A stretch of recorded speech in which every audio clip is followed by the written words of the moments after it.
African-American stepfather, covered all expenses. During the will reading, he was excluded. For 25 years, he supported her children financially, covered their expenses, and remained loyal to their mother, only to discover at the will reading that he received nothing. However, what her offspring didn't realize was that the true inheritance remained unread.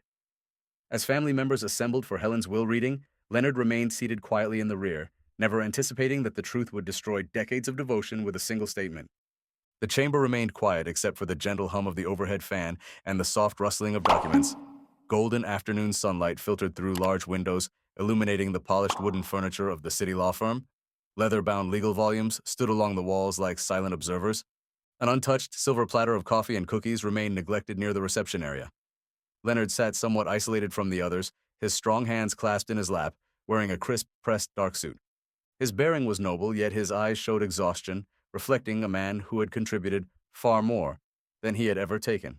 He remained silent.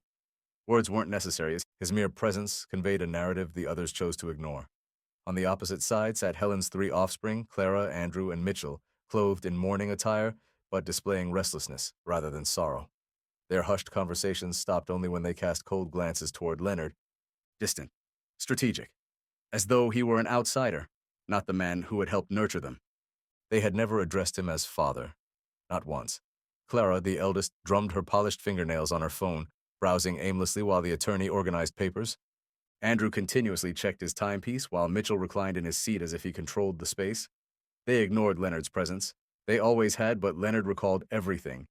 He recalled driving Clara interstate to university because flying made her nervous. He recalled co-signing Andrew's initial car financing and quietly settling the debt when Andrew struggled. He recalled using his home as collateral to finance Mitchell's failed restaurant venture that collapsed within 12 months. Throughout everything, he supported Helen, never questioning her affection or faithfulness. Yet love, Leonard had discovered, could have conditions. Helen had been his spouse for 25 years. A quarter century of consistent partnership, shared celebrations, peaceful evenings viewing documentaries, and extended conversations about existence and legacy. She had repeatedly told him she viewed him as her foundation. Nevertheless, at this moment, sitting in a room filled with legal papers and unspoken judgments, Leonard felt like debris, disconnected and floating. He gazed down at the plain gold wedding ring on his finger. It had remained on his hand since their vow exchange in that simple courthouse ceremony where only Helen's closest friend attended as witness. Her children had declined to participate. He remembered Helen's shaking voice that day, how she had repeatedly apologized for their absence. "It's unimportant," Leonard had said, smiling. "What's important is our bond." And for an extended period, that had sufficed. But now, surrounded by the sharp fragrance of cologne and the sound of expensive fabric, Leonard couldn't dispel the chill that settled in his chest. He wasn't foolish. He understood he was never genuinely accepted by her children. They endured him barely. They acknowledged when required, smiled when beneficial. But behind their expressions, he consistently observed it. The bitterness, the doubt, the discomfort of privilege when faced with his presence.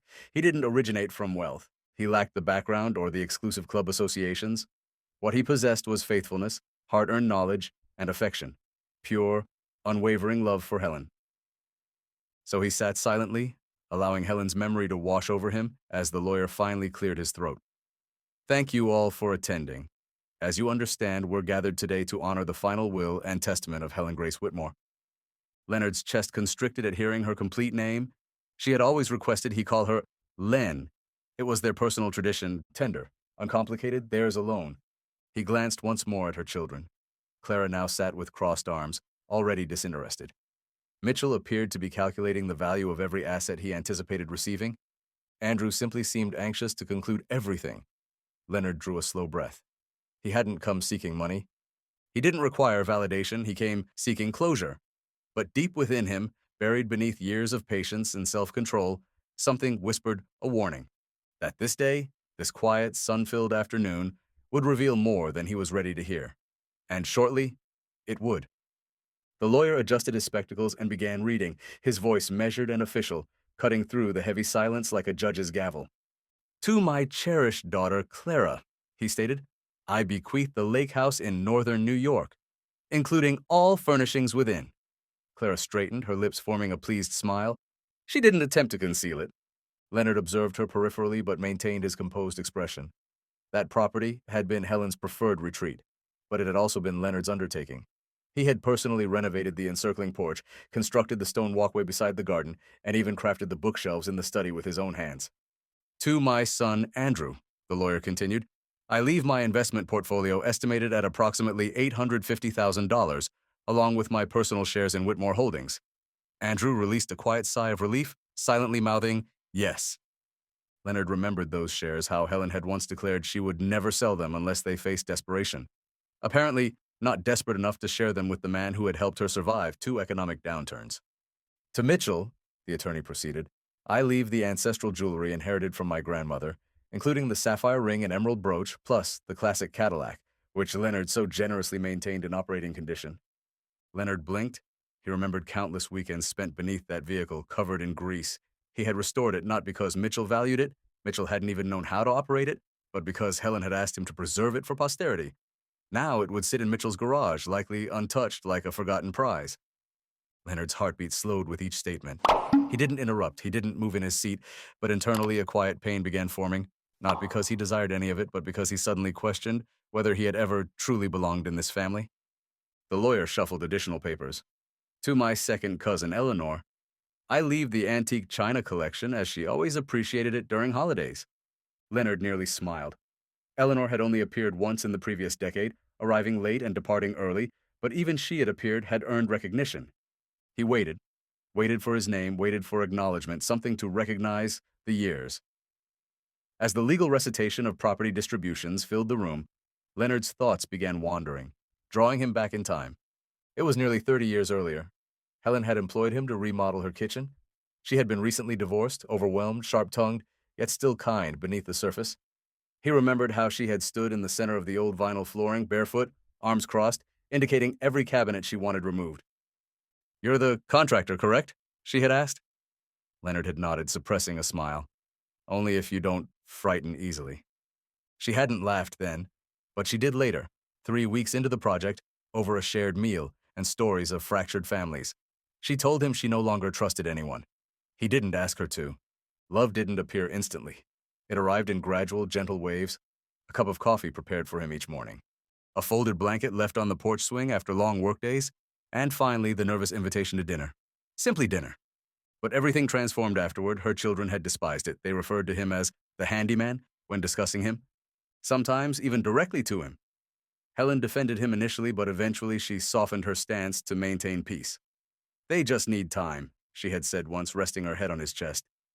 They're not accustomed to someone like you. Leonard had absorbed that statement completely, understanding exactly what it implied. Not just someone without credentials, or someone not from money. It was everything. His race, his background, his reserved nature. Still, he remained. He paid for Clara's private secondary education when her father abandoned them.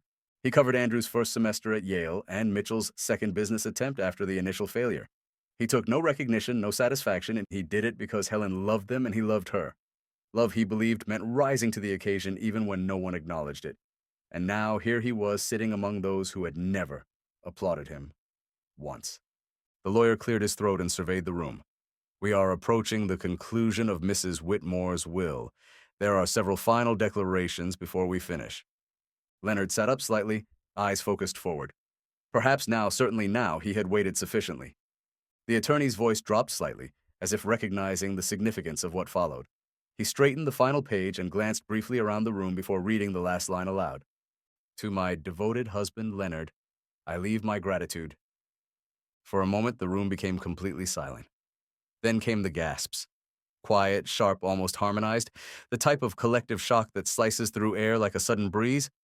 Even the sound of the air conditioning seemed to diminish as all attention turned toward Leonard. He didn't move. He didn't speak.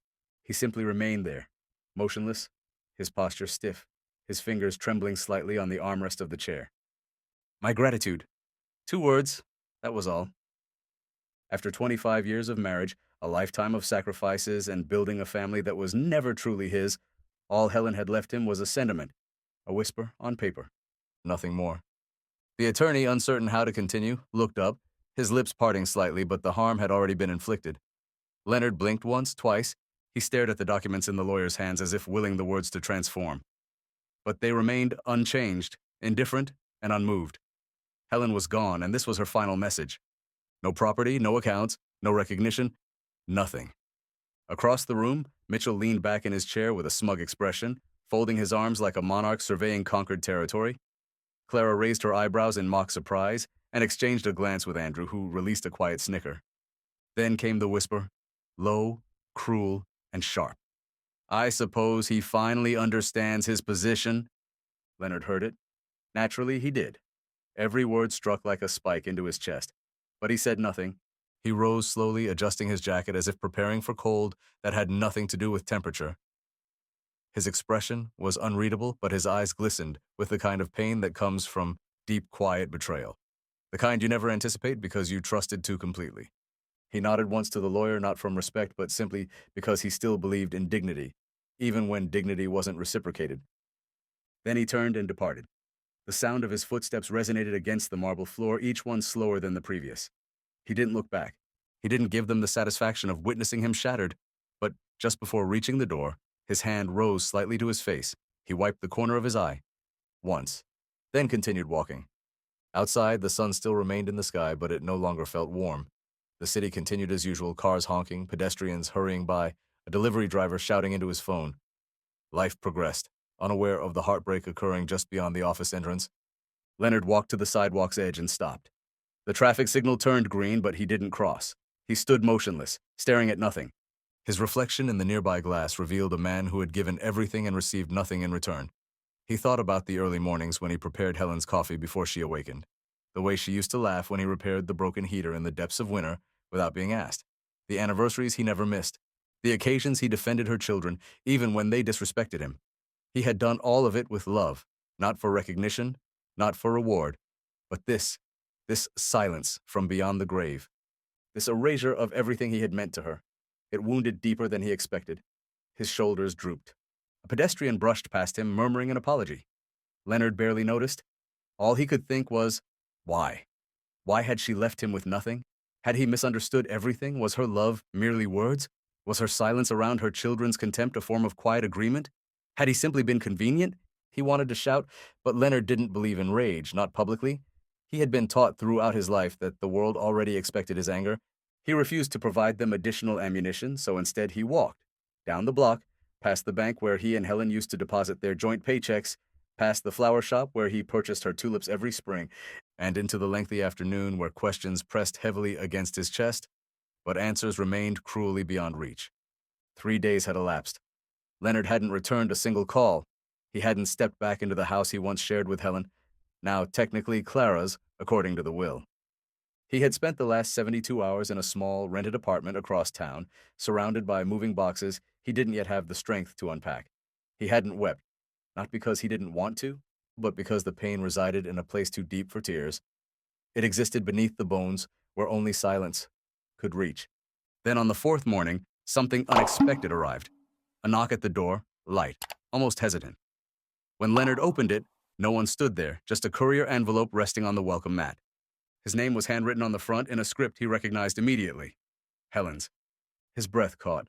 The paper was slightly aged, the ink slightly smeared as if it had been written hastily or through tears. He closed the door softly, sat on the edge of the unmade bed and opened the envelope with trembling fingers. Inside, one folded letter and a smaller sealed envelope marked, "For the attorney." Only after Leonard reads this. He unfolded the letter, and with each line, the air seemed to thicken. My dearest Leonard, if you're reading this, I'm already gone, and I fear I've broken your heart in the process. Please, before you judge me too harshly, let me explain. I wanted to leave you everything. You deserved it all and more.